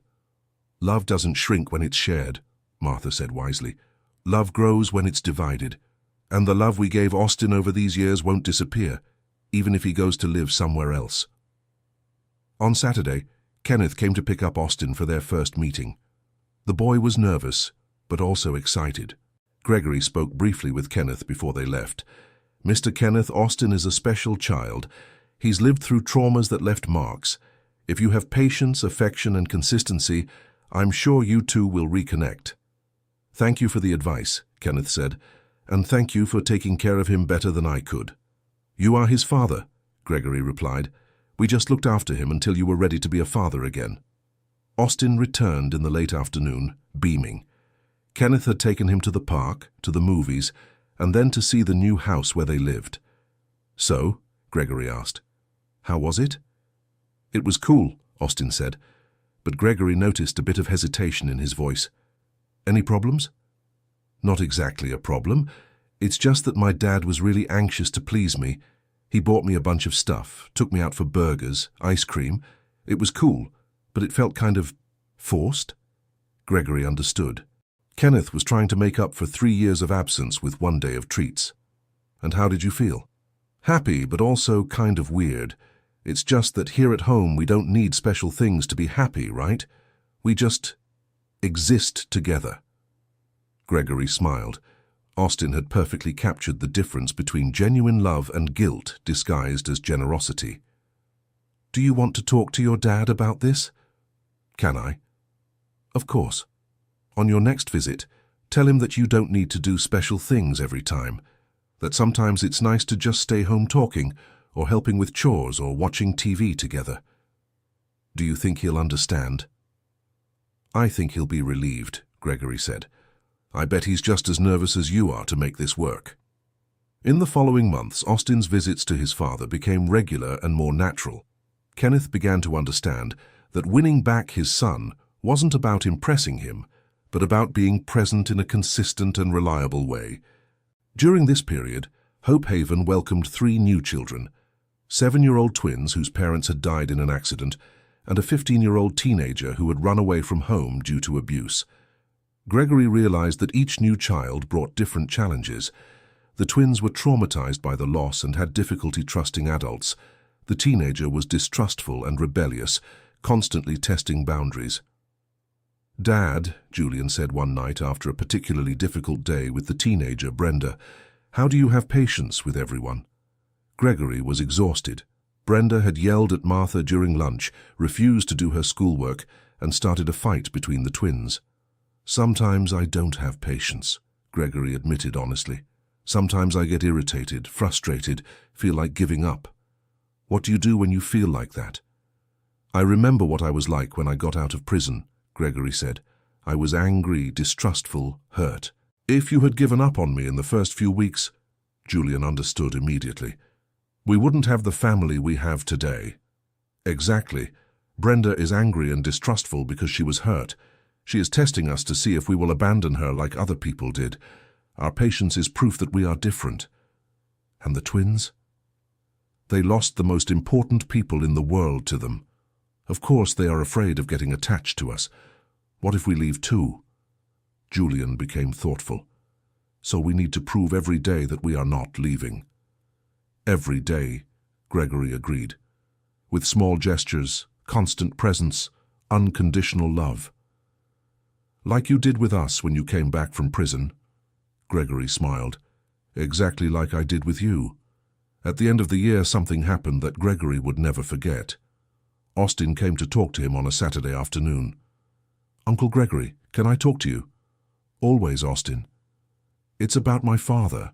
Gregory mentally prepared himself to hear that Kenneth had relapsed or disappointed his son in some way. What happened? He wants me to go live with him permanently. Gregory felt his heart tighten, but kept his expression neutral. And what do you want? I want to go, Austin said, but his voice was sad.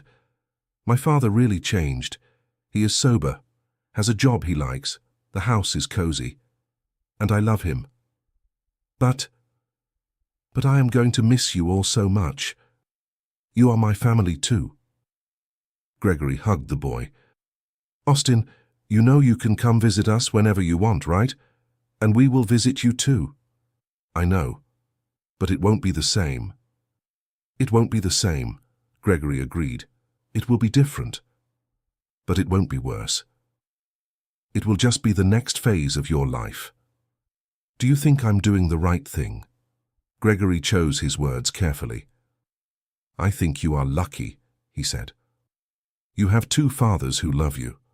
Me, who took you in when you needed safety, and your biological father, who recovered and wants to be the father you deserve. Not many kids have that luck. So I can go without feeling guilty? You should go feeling loved by two different families, Gregory said, and knowing you will always have a place in both. Austin smiled for the first time in the conversation. Thank you, Uncle Gregory, for everything. Thank you, Austin, for teaching me that being a father sometimes means letting your children fly with their own wings. Austin's farewell party was both sad and happy. All the children made drawings and letters for him to take. Martha prepared his favorite food. Julian organized a photo album of the 2 years Austin had spent with them. Kenneth came to pick up Austin on a Sunday afternoon. Gregory could see the man was emotional and grateful. Gregory, Kenneth said, I will never be able to thank you enough for what you did for my son. You saved him when I couldn't. You saved him too, Gregory replied. You saved him by recovering, by becoming a better father. That is real love. Can I bring him to visit you whenever he wants? Our home will always be his home too. When Kenneth's car disappeared down the road, Gregory felt a mix of pride and longing. Pride for having helped Austin and Kenneth reunite as a family. Longing for losing a boy who had become his son in his heart. Dad, Charlie said, putting his hand in his. Are you sad? A little, Gregory admitted.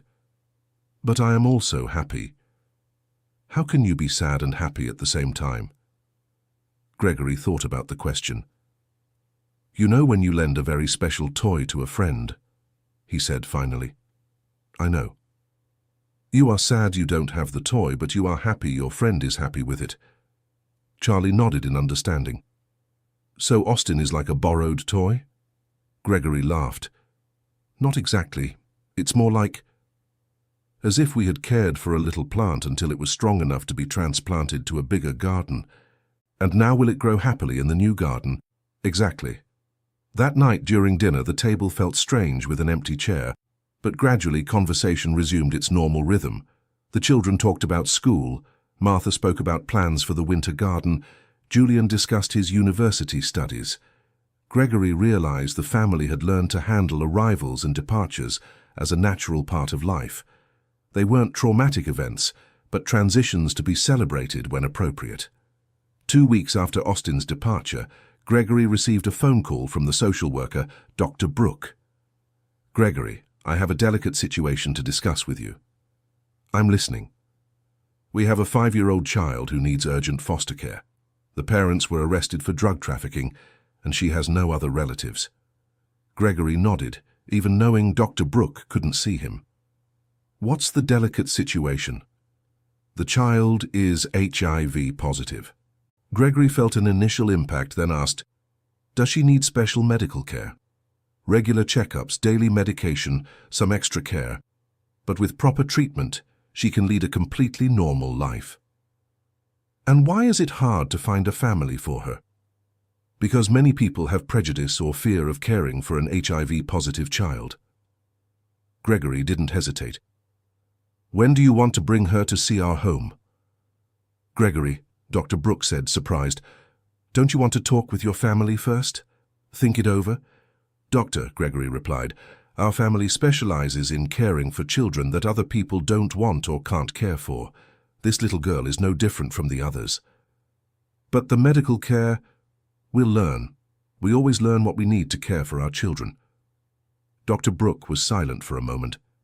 "Are you sure?" "I'm sure." "What's her name?" "Chloe. And Gregory." "Thank you." This little girl was starting to think nobody would want her. "Everyone deserves a family," Gregory said simply, "especially those who need it most."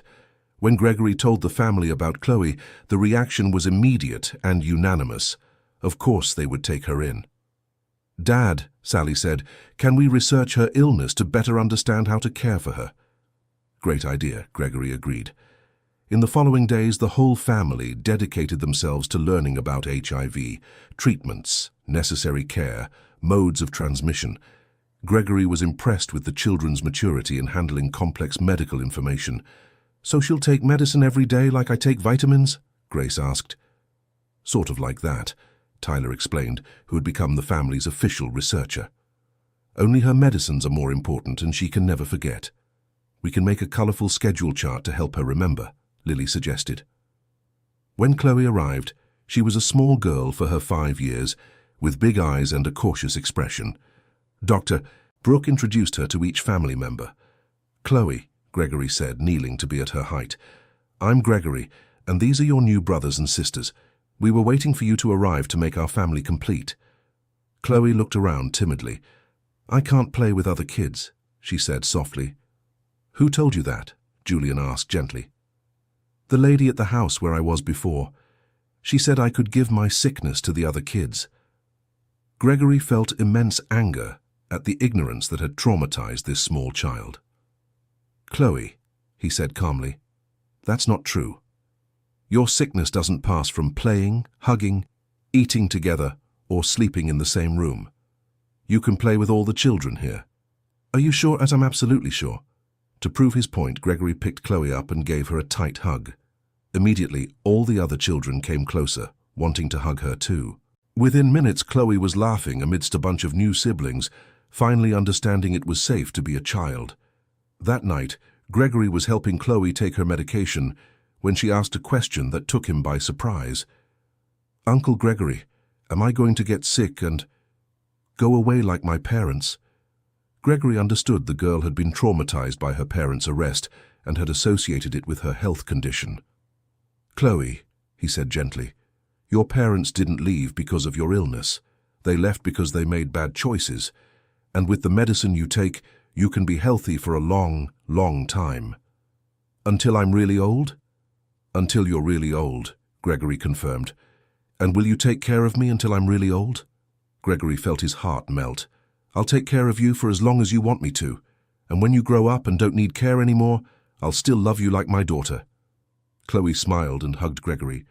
"So now I have a real family." "Now you have a real family." The following months were a period of adjustment for Chloe and the whole family.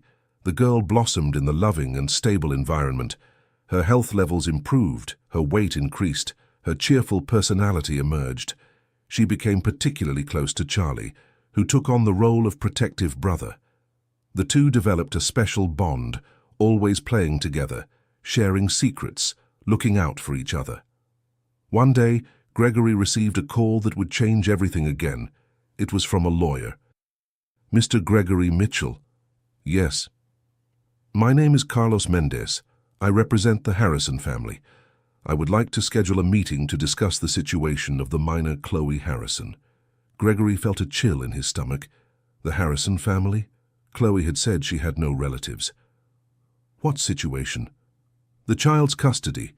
My clients are Chloe's paternal grandparents, and they want custody of their granddaughter." Gregory sat down heavily. "Do her grandparents know about the girl's medical condition?" "Yes, they do, and they are prepared to provide all necessary care." "May I ask where these grandparents were when Chloe was abandoned after her parents' arrest?" "They were resolving legal matters related to their children's situation. Now that everything is settled, they want to take responsibility for their granddaughter." Gregory scheduled the meeting for the following week, but his heart was heavy. Chloe had just adapted, formed bonds, felt safe, and now she might have to go through another transition. That night, he told the family about the lawyer's call. The reaction was shock and sadness. "But Chloe is happy here," Derek protested. "And she just got here," Grace added. "She barely had time to get used to it." "Dad," Julian said, "what does the law say about this?" "The law always prefers biological family," Gregory explained. "If the grandparents can prove they are able to care for her, they will likely get custody." "Even if she doesn't want to go?" Charlie asked, visibly distressed. "Her opinion will be considered, but she's only 5. The judge will decide based on what he considers best for her." Martha, who had been quiet, finally spoke. "Gregory, maybe it really is better for her. Grandparents are blood family. They have rights." "I know, Mrs. Martha," Gregory said. "But I can't help thinking, where were these grandparents when she needed them? Why only show up now that she's settled?" "Maybe they really didn't know," Tyler suggested, always trying to see the good side of situations. "Or maybe they didn't want to get involved while the situation was complicated," Julian said, less optimistic. Gregory decided not to tell Chloe about her grandparents until he knew more details. He didn't want to cause the girl unnecessary anxiety. The meeting with the lawyer took place in his office, a formal and intimidating place. Chloe's grandparents, Mr. Walter and Mrs. Susan Harrison, were a couple in their 60s, well-dressed and apparently prosperous. "Mr. Mitchell," the lawyer began, "my clients greatly appreciate the care you have given their granddaughter, but now they want to take on the responsibility." "May I ask where you were when Chloe was abandoned?" Gregory asked the grandparents directly. Mrs. Susan seemed uncomfortable. We were dealing with the shame of what our son had done. Drug trafficking. It was a shock to our family. And we were also resolving financial matters," Mr. Walter added. "Our son had incurred debts in our name. It took months to sort out." Gregory studied them carefully. "And now you feel ready to care for a 5-year-old child with special medical needs?" "We have the financial and emotional means," Mrs. Susan replied. "And she is our blood." "Blood doesn't define family," Gregory said calmly. "Care defines family." The lawyer intervened. "Mr. Mitchell, we understand your position, but legally my clients have priority rights." "And Chloe," Gregory asked, "does she have the right to say where she wants to live?" "She is 5, Mr. Walter said. "She is not capable of making that decision." "She is capable of knowing where she feels loved and safe," Gregory countered. The meeting ended in a stalemate. The grandparents would file a formal custody petition, and there would be a court hearing to decide the case. Gregory left the office frustrated and worried. On the way home, he stopped at a park and sat on a bench to process the situation. He understood that the grandparents had legal rights. He understood that biological family was important. But he also saw a child who had suffered abandonment, medical trauma, instability, and who had finally found peace and safety. Would it be fair to force another transition in her life? Would it be fair to separate her from the siblings she had learned to love? And would it be fair to hand her over to grandparents who had chosen not to get involved when the situation was difficult? Gregory thought of Austin, who had voluntarily chosen to return to his biological father after a period of recovery and rebuilding bonds. That had been a natural decision celebrated by everyone. But Chloe's situation was different. She had no prior bonds with the grandparents. They were strangers offering a home based solely on biological kinship. When Gregory arrived home, Chloe ran to hug him as she did every day. "Daddy," she said. She had started calling him Daddy the previous week. "Charlie and I made a little house for my doll. Do you want to see?" Gregory picked her up, his heart tightening. "Of course I want to see, my princess." He watched the girl proudly show the dollhouse she had made with sticks and leaves. He saw how she interacted naturally with all the other children. He saw how Charlie protectively looked out for her. He saw how Martha discreetly checked if she had taken her medication. Chloe had found her place in the world, and now that place was being threatened by people who didn't even really know her. That night, Gregory decided to tell Chloe about her grandparents. He couldn't let her find out by surprise. "Chloe," he said gently, as he tucked her into bed, "I need to talk to you about something important." "What is it, Daddy?" "Remember you told me you had no family besides your parents?" "I remember." "Well, we found out that you have grandparents, your father's mom and dad." Chloe became thoughtful. "And they want to meet me?" Gregory chose his words carefully. "They want you to go live with them." Chloe sat on the bed, alarmed. "But I don't want to leave here. This is my home. You are my family." "I know, sweetheart," Gregory said, hugging her. "And we don't want you to leave either." "Then I'm not going." "It's not that simple, my love. The grandparents have legal rights because they are blood family. A judge will decide where you should live." Chloe began to cry. "But I don't know these grandparents. What if they're mean? What if they don't let me play with other kids like the lady at the other house did?" Gregory felt his heart break. The girl was reliving traumas of abandonment and rejection. "Chloe, if you have to go live with them, we will make sure they know how to take care of you, and you can always visit us." "But I want to live here forever," she sobbed. "I also wish you could live here forever," Gregory admitted. "But sometimes adults have to follow rules even when they don't agree with them." Charlie appeared at the bedroom door. "Dad, is Chloe crying?" "Charlie," Gregory called, "come here." Gregory explained the situation to Charlie, who immediately sat on the bed and hugged Chloe. "Don't let them take her, Dad," Charlie pleaded. "She's my little sister." Gregory watched the two children comforting each other and felt a determination growing in his chest. He wasn't going to give Chloe up without a fight. "You know I'll do everything I can to keep our family together, right?" "What can you do?" Chloe asked hopefully.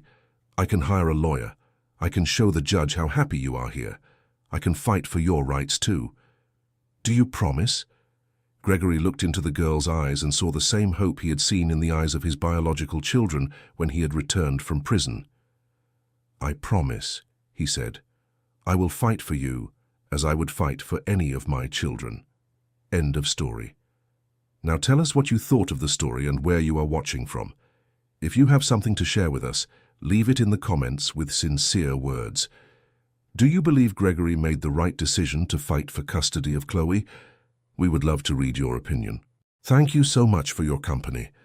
Don't forget to leave your like and, most importantly, subscribe to the channel so you don't miss other emotional stories.